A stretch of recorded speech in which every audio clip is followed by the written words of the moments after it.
Hey everyone, today is an awesome day. It's going to be my first ride on my new, to me, 2017 Kona Process 153. It's something I've been looking to get for a while, something to complement my short travel 29er trail bike. This thing is going to be a beast. It's got a 160 millimeter travel fork. The frame has got 153 millimeters. And it is built like a Tonka truck. So today is going to be the setup. I got the shock pump in the bag, and I'm going to go ahead and try to get all the settings dialed in, or at least get them in the ballpark. And also, I'm riding at Blankets Creek in northwest Atlanta for the first time. So hopefully, should be a good day.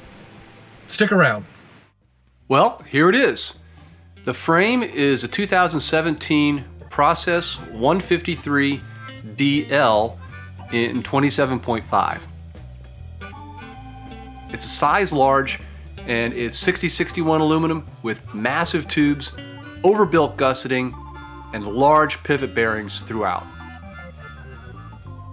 The wheels are the Stans MK3 Flow with a DT350 boost hub up front and a Stans Neo Ultimate rear, which has 6 poles and gives it 72 points of engagement. Up front, it's got an 800mm race face bar and a 50mm Thompson X4 stem. The fork is the RosKShox Lyrik RCT3 boost with the Luftkappe air spring mod from Vorsprung. Best I could tell, it's a modified piston in the air spring, and Vorsprung recommends removing 1 or 2 tokens and bumping the pressure up about maybe 10%. The result is a fork that sits just a little bit higher in its travel, but still remains very active off the top. It also adds a little bit of progression. I love it. The brakes are the Shimano Z 4-piston hydraulic disc brakes. These are really powerful. I believe they're 1 level down from the Shimano Saints that a lot of people use on downhill bikes. Front rotor is 200 millimeters and the rear is 180. It's got the Reverb B1 150 millimeter dropper post. The shock is the Cane Creek DB Air CS.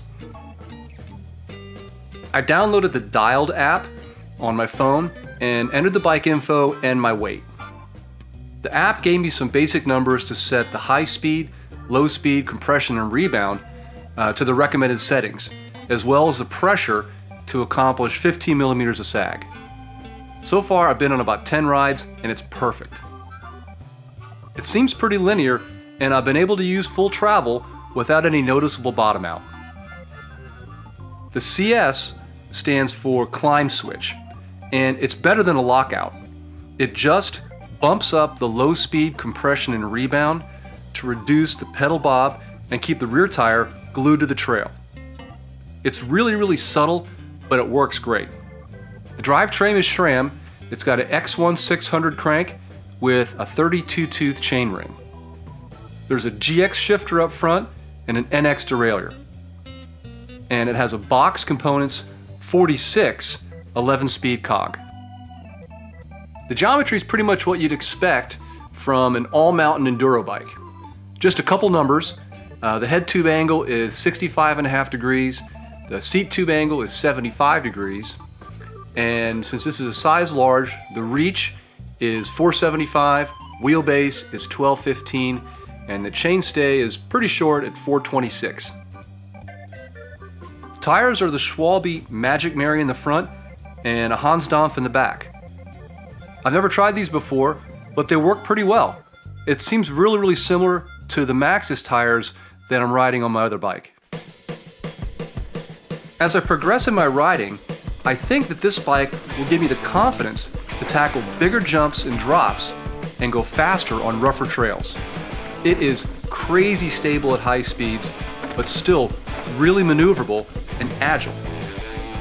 If you have any questions, or if there's anything that I didn't cover in this video, go ahead and leave it in the comments section. If you like this, please give me a thumbs up. And if you're like me and just refuse to act your age, go ahead and subscribe. Thanks for watching.